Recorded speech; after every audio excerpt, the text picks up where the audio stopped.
Assalamu alaikum. We have been discussing about autism, signs and symptoms, red flags to note, as well as certain myths and misconceptions related to it. Alongside that, we also discussed about the differences between autism and ADHD. In our previous video, we shifted towards management, where we discussed about how can teachers help students be better adjusted if they are on spectrum. If the students in the class are on spectrum, how can teachers adjust and help them? Now we'll be moving towards, for example, if you have a peer who is on spectrum or who has been diagnosed with autism, how can you help them?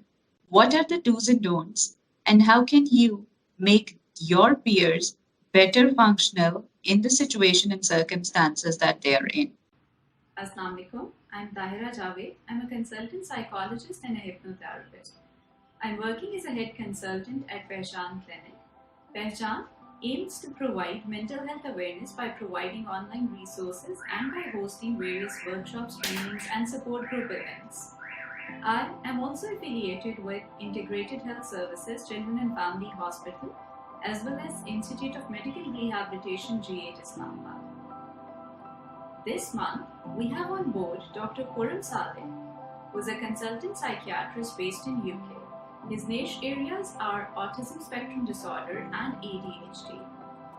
This month, we'll be hosting various videos related to autism and various aspects related to it.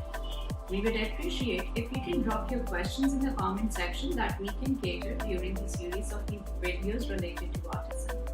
If you want to stay checked in with your mental health, you can subscribe to our channel and click the notification bell so that you're notified timely about all the upcoming videos.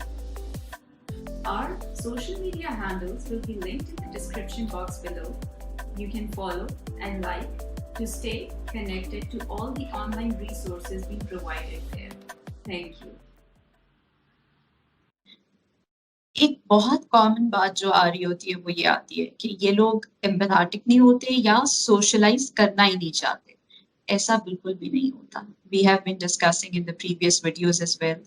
ये दोस्ती भी करना चाहते हैं. ये लोग चाहते हैं कि आप लोगों के साथ मिलें, बातें करें, लेकिन इनको कई दफा बात समझ नहीं आ रही होती. जब हम बहुत ही ज्यादा एब्स्ट्रैक्ट बातें कर रहे होते हैं, बहुत ज्यादा सेंसरी ओवरलोड होता है, हम साथ साथ हंस रहे होते हैं, साथ साथ बात कर रहे होते हैं, या कोई और ऐसी डिस्ट्रैक्टिंग चीज आ जाती है, तो इन लोगों को समझ नहीं आता.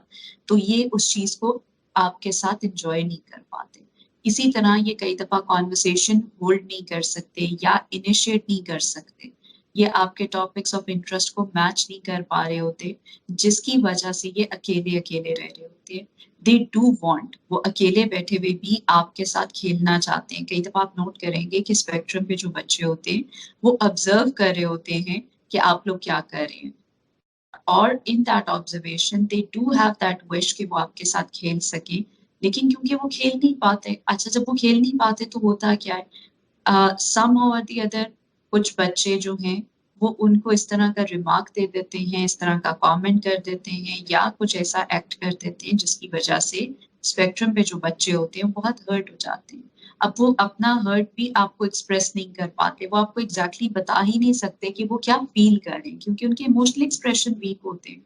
अब जब वो आपको ये भी नहीं बता पा रहे कि आपकी ये बात उन्हें बुरी लगी है, तो वो और ज्यादा आइसोलेशन में चले जाते हैं, और ज्यादा अलूफ हो जाते हैं, और अकेले बैठना पसंद करते हैं, अकेले अपनी एक्टिविटीज में प्रेफर करना शुरू हो जाते हैं. लेकिन देखिए, अगर हम सब अपने रोल्स को अंडरस्टैंड करेंगे, तो सबसे पहले तो हमें ये समझना है कि अगर कोई बच्चा किसी प्रॉब्लम में है तो हमें उस प्रॉब्लम के बारे में अवेयरनेस लेनी चाहिए. देखिए, ये वीडियोस का मकसद क्या है कि आप लोग समझ सकें कि ऑटिज्म क्या होता है, और अगर आपके इर्द गिर्द किसी को भी आप ऐसा देखते हैं तो फिर हमारे भी रिस्पॉन्सिबिलिटी आ जाती है कि हम उनकी हेल्प करें, रादर देन कि हम उनका मजाक उड़ाएं या उनको एक्सक्लूड कर दें, उनको और अकेला कर दें. तो हमारी ये रिस्पॉन्सिबिलिटी है कि अगर कोई बीमार है या किसी को कोई प्रॉब्लम है. देखिए, ऑटिज्म जो स्पेसिफिकली है ना, बीमारी का वर्ड मैंने जनरल वे में यूज किया कि जैसे अगर कोई बीमार हो जाता है तो हम उसका ख्याल रखते हैं ना, बुखार होता है, गला खराब होता है, तो हम अपने दोस्तों का ख्याल रखते हैं. इसी तरह अगर किसी भी किस्म का प्रॉब्लम हो, तो हमें अपने पीयर्स का ख्याल रखना होता है। अच्छा, जब हम ऑटिज्म की बात करते हैं तो autism itself is not a disease. वो बच्चे हमसे थोड़े से डिफरेंट होते हैं, उनके डिफरेंट स्किल सेट होते हैं, उनका एक्सप्रेशन डिफरेंट होता है, लेकिन वो बीमार नहीं होते। अगर वो डिफरेंट हैं तो हमें उन्हें डिफरेंटली एक्सेप्ट करना है, क्योंकि हम भी तो उनके लिए डिफरेंट है। तो इट इज इम्पोर्टेंट कि हम उनको समझें। अच्छा, समझने के लिए हम मल्टीपल प्लेटफॉर्म्स यूज कर सकते हैं। देखिए, हम गूगल पे इतना कुछ सर्च करते हैं, इतनी वीडियोस देखते हैं, इतना सब देखते हैं, तो थोड़ा सा हम ऑटिज्म को भी सर्च कर सकते हैं, उसके बारे में थोड़ी सी इंफॉर्मेशन ले सकते हैं, ताकि हमें अंडरस्टैंडिंग आ जाए कि ये क्या होता है, और हम अपने पीयर्स को उसके अकॉर्डिंगली हेल्प आउट कर सकें। अच्छा, जब आपने अवेयरनेस ले ली, अब आपने क्या करना है? The first responsibility again is including them. आपने उन्हें अकेला नहीं करना, उन्हें अपने साथ साथ रखना है। Be that responsible friend, be that person जो इन बच्चों को हेल्प आउट करेगा।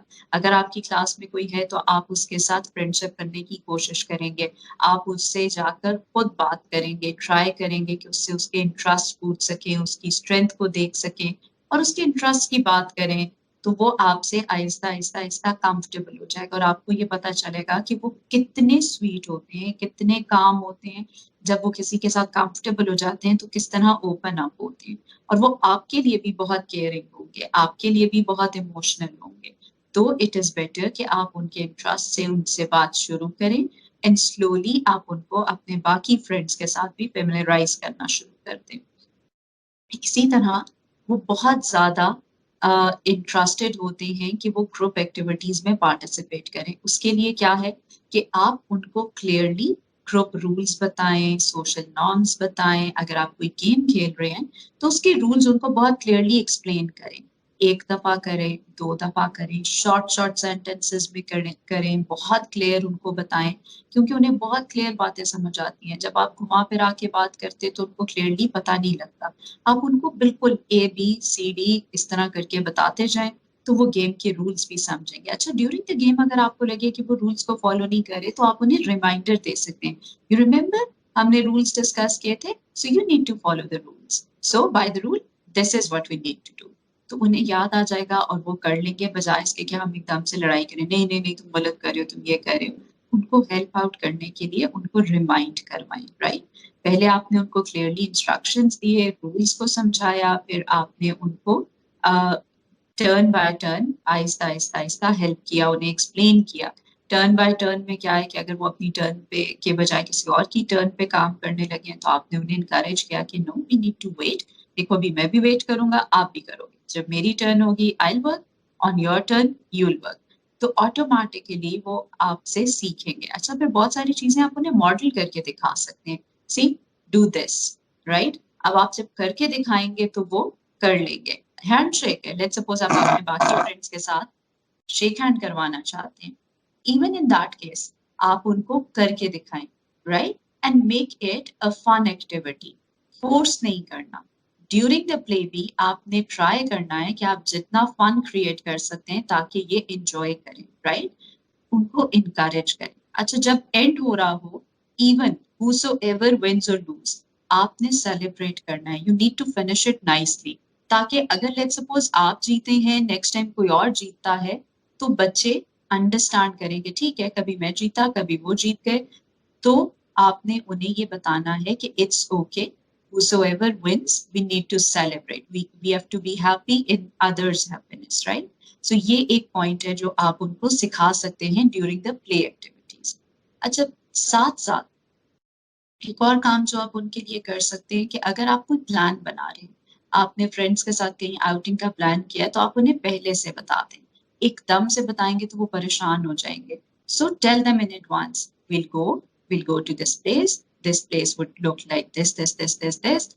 इस तरह से एक्सप्लेन करें कि वो जगह उनको फेमिलियर लगना शुरू हो। अगर उसकी कोई पिक्चर्स हैं तो उन्हें पहले से दिखा दें कि ये देखो ऐसे ऐसे होगा।